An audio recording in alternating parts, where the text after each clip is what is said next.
We have reached 10,000 Eat Sleep Dreamers.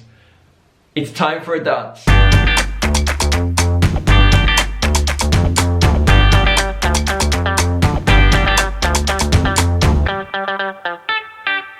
Eat Sleep Dreamers, I cannot thank you enough. That is incredible. 10,000 Eat Sleep Dreamers on YouTube. Thank you so much for all your support, your comments, your interaction, your enthusiasm. It's just been amazing, guys. I've really appreciated it, and reading these comments, it confirms to me why I do this. I do this because I love to try and make a difference, to help people to improve their English, and so that they can achieve the things that they want to do, whether it's to, get a new job or to travel the world, whatever it is. And so when I get the comments back saying thank you and how much you found the video useful, that just makes me feel incredible. So thank you for supporting me in what I do. So to celebrate hitting 10,000 subscribers, I thought I'd do a really special video, which is an Ask Me Anything video. That's right, I put out a post on Facebook and on Instagram asking you guys to ask me any question you wanted. It could be about English, it could be about British culture, it could be about me, whatever you wanted, and you guys did. So thank you to everyone in advance that has sent me a video or written me a question. I really appreciate it. All right, let's get to the first question. Hello, my name is Isabel, I'm from Russia, and the question is, if you just won £1 million, would you quit your job? Hello, Isabel, thank you so much for your question. Would I quit my job? No way would I quit my job. I love teaching English. It's the most exciting thing you can do is being a teacher and sort of trying to help people change their lives. It's the best thing you can do. So no, there's no way that I would change my job. I might go on a few cool holidays if I won £1 million. I might do that. I might go and travel the world a bit more and go to new places. But change my job? No way. I would keep this job. I love what I do, and I want to keep doing it. Hi Tom, how are you? I'm Roberto from the Canary Islands. Hey Roberto, nice to see you again. First of all, I would like to congratulate you for to reach 10,000 followers on YouTube. It's absolutely awesome. Plus. Thank you very much, Roberto. Currently, I'm studying English at the official School of Languages here in Las Palmas. So your classes are very, very useful for me. Obviously, I have a question for you. How many languages can you speak? Bye. How many languages? Good question, Roberto. Okay, so obviously I can speak English. I have learnt Spanish. I mean, I lived in Spain and in Argentina, so I should be able to speak Spanish much better than I do. I'm conversational. I can get by with maybe ordering food or asking for directions or having a very simple conversation. I can speak a bit of Spanish, but I feel like I'm getting worse. I'm starting to forget all the vocabulary that I once used to know. And then I lived in Hong Kong for 3.5 years, and I picked up a little bit of Cantonese, but I'm studying Spanish again, slowly trying to teach myself Spanish. The main reason is that it's really important as a teacher to understand how your students feel, and the best way to do that is to be a student yourself. So then as a teacher, I'm better able to understand what my students are going through. So I think that's really important, is a teacher should also be a student, because you have a deeper empathy for their experience and how hard it is. Really quickly, my favorite expression in Spanish is, let me get it right, para chuparse los dedos. Para chuparse los dedos, which I think means finger licking good. So if something is really delicious, you would say, este para chuparse los dedos, like it's really delicious, I think. You can correct me if I'm wrong. And my favorite phrase in Cantonese, I think, is gai yao. Gai yao, which I think means like, direct translation is add oil. Essentially it means like, come on, you can do it. So if someone's trying to do something, you say like, gai yao, you can do it. Hi, I'm Marina. Can you recommend any sites on which we can find people who practice English? Hey Irina, great question. So in terms of online language exchanges, I will add a list of resources in the description. One in particular is italki. I've heard that italki is quite useful for language exchange, so maybe you could check that out. Another option I think is to use meetup.com. Meetup.com. This is a website where people with similar interests come together and they organize meetups. They organize times where they can all get together and either do their activity or talk about it or whatever. So I know for a fact, Irina, that in Kiev there is an English group that you could join, and you can meet up with people and spend an hour, 2 hours talking in English. So that might be a really nice thing to do.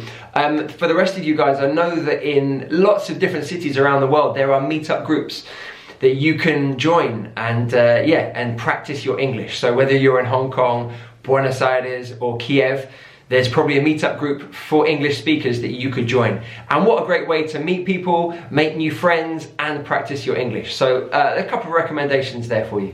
Okay, let's do a quick fire round. So a whole bunch of you left me questions on Facebook. So let's answer as many as we can, as quickly as we can. Muhajir asks, how many countries have you visited so far? And what do you know about Indonesia? So how many countries? Oh, a lot of countries. I've been to quite a few. I've been to most of the main continents. So I've been to South America, North America, Europe obviously, Asia. I need to go to Africa. That's the next one on my list, is to go to Africa. What do I know about Indonesia? Well, I've been to Indonesia once. I went to Bali on holiday and that was incredible. Absolutely amazing place. I know that Jakarta is the capital, and I know that to say thank you, you have to say terima kasih, terima kasih, or something like that. My pronunciation, I apologize, Muhajir, I apologize for my pronunciation. But yes, anyway, terima kasih for your question and for all your support, and hello to all your students over there in Indonesia. So Valeria asks, what are the good characteristics of a learner? Well, the first thing and most important thing is that don't be afraid to make mistakes. I think this is the most important thing. Mistakes are beautiful because they tell us the things that we need to learn, okay? The second thing is to be consistent. I often use the quote, we are what we repeatedly do. We are what we repeatedly do. And I really believe that. I believe in habit forming. And the things that you do every day make you who you are. So if you are learning English 10 minutes a day, you are going to improve your English dramatically. It's going to become a part of you. So I think a learner should also be curious. They should always be looking around for new language or new vocabulary. On Facebook, on Instagram, wherever you are that you're absorbing English, keep your eyes open for new and interesting vocabulary and phrases. Moon Forever, have I ever been to Vietnam? Yes, I have been to Vietnam. I went to Hanoi in the north and Sapa as well, and I loved it. It was an incredible holiday. I went in the winter time, so it was very cold. I had lots of amazing food. No, fantastic, I'd love to go back. Winter has just come. That's a fantastic name, by the way. They say, tell us about English accents. Are there different accents in the US and in the UK? Yeah, absolutely. There are hundreds of accents, I'm sure. If I'm just talking about the UK, there are so many different accents. So I'm from London, and even within London, there are different types of accents depending on the part of London that you're from. In Manchester, Liverpool, Newcastle, Birmingham, these places all have really strong accents that are different from the rest of the country. Each part of Britain has a very unique accent with different pronunciation, certainly some different vocabulary. Within Britain there are, lots of different accents. Also on Instagram, Chris.s4 asks, how and why did you want to teach us English? I'd love to know your story. Okay, so I've released a video sort of saying the 5 reasons that I became a teacher. A big huge reason was that my mother was an English teacher, and so I was kind of influenced by her, and I saw that it was a great opportunity to travel and to live in different parts of the world. So I learned how to be a teacher, I studied how to be a teacher, and then I went and lived in different parts of the world, in Spain, Argentina, Hong Kong, and I love it. I guess I wanted a job where I could interact with people, where I wasn't just sitting in front of a computer. I could actually talk to people, communicate with them, engage with them, and really try and make a difference in some way. Trying to help people to improve their situations, and that's huge for me. That's really important. And so yeah, that's been a huge part of why I've taught English. Last question is from Salwa Hossam, who asks, please send me tips to raise my listening skill level. Okay, so I think the thing that you should really focus on, if you want to improve your listening, the thing that you should focus on most is actually pronunciation. So for example, on my channel, I've done a couple of videos called Sound Like a Native, and they are pronunciation videos, and they show you what native speakers are doing when they are speaking to blend words together, or to change the sounds of certain words when we speak. Because if you know how a native speaker would really pronounce something, they would really say something, you're then going to be able to identify it when you hear it. So that's my first suggestion, is pronunciation. Focus on pronunciation, and then your listening will improve after that. Another great way to improve your listening is, I think personally, through songs. A tool that I would recommend is lyricstraining.com. Lyricstraining.com. It's like a little game that you play where you listen to the song and you have to type in the words that you think you hear. So yeah, it's kind of like karaoke, but for your English listening skills, kind of. Anyway, so yeah, check out lyricstraining.com. I think it's a really useful resource to improve your English. Hi Tom! Hi, Tom! Hey, it's Ellen and Urara. Hello, guys. We really enjoy your videos, and you are really happy about that. Thank you for helping us. We are having a really hard time to do a master degree in English. So we have some questions for you. Maybe you can help us. My struggling for learning English is how to speak amount of context smoothly. Normally native speakers speak very quickly and longer with a lot of connecting words and phrases, and yeah, but I always use it very short sentences only, and so I really want to speak more amount of context longer and smoothly. So please tell me how to practice and how to speak it.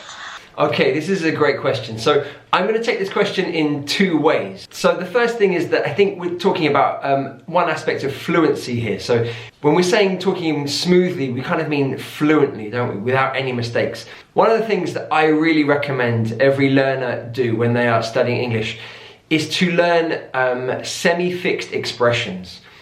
Now, a semi-fixed expression is a chunk of words together that we use frequently in certain contexts. For example, let's take inviting someone to do something with you. Okay, you want to go to the cinema. How would you do that?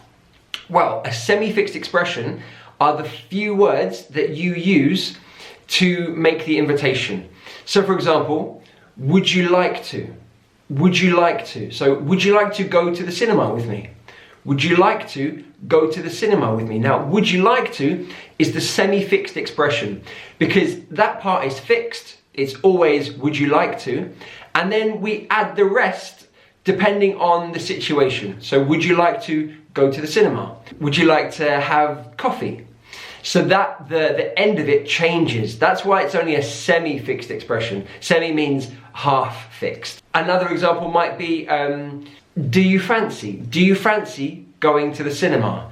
Do you fancy going to the cinema? Our semi-fixed expression is do you fancy? The rest of it, go to the cinema, do you fancy going to the cinema? Or do you fancy having coffee?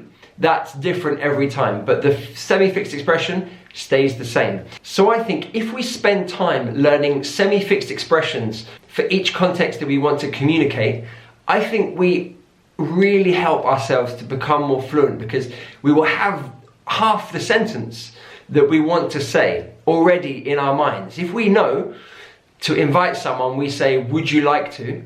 We've already got, would you like to? We've already got 4 of the words in that sentence that we need to communicate our idea. So our fluency is going to be improved because we don't have to think about those 4 words. We just have to think about the other words to complete that sentence. And if you've already got half the sentence in your mind before you even say it, you're going to be a lot more fluent. So I think that's one thing, is think about context. So how to invite someone, how to refuse an invitation, how to order something in a restaurant, how to give your opinion. Think about all those different contexts and learn a few semi-fixed expressions that you can use in each one. That will improve your fluency dramatically. I'm going to get to the second part of the answer in a minute, but I think Ellen has a question that's kind of related to what Urara was saying. Mine is not so different from you, but it's also for writing. Sometimes I have this problem, not just to speak a long sentence, but also how can I write long sentence. So I think I miss the connection. Sometimes it's really hard for me to understand although, even though, nevertheless, and things like that, and how I can use this kind of connection words to make my writing better and also my speaking, of course. Maybe you can help me. I hope so. We have a hard time to understand that, and maybe it will become easier with your videos. Yes, we are waiting for your answers. Wait, you didn't say our names and where you are from. Yes, Urara from Japan and Ellen from Brazil. And here is University Oslo in Norway. Thank you. Thank you, bye-bye. I know who you guys are. Ellen and Urara, you don't need to introduce yourselves to me. I know. But yes, for the rest of you Eat Sleep Dreamers, Ellen and Urara, they met in Norway and they were both Eat Sleep Dreamers, and they're studying for their English master's degree. So cool. Good luck, guys. I know you're working really hard, but yeah, good luck. I hope it goes well. This is great because both these questions kind of relate to each other in that we want to be able to link our ideas, whether it's in spoken English or written English. There are some words that we use to join our ideas, different sentences we can put together. We call this cohesion. Cohesion, when you are able to blend your ideas together. And in particular, we're looking here at linking words. Linking words. So these are the little words that we put in between ideas, clauses, to sound more coherent, to join up our thinking. So Ellen said there, although, even though, yeah, these are all really fantastic. Now it's important to mention here that some linking words are appropriate for spoken English and informal spoken English, and some are more appropriate for written English. Now what I think I should do clearly is make a specific video to help you guys use these linking words. So that's exactly what I'm gonna do this week. This week, I'm gonna make one specifically for you guys. So look out for that this week, guys. I'll make it especially for you. And thank you so much for your question. All right, Eat Sleep Dreamers, I think that's a lot of questions that we've answered today.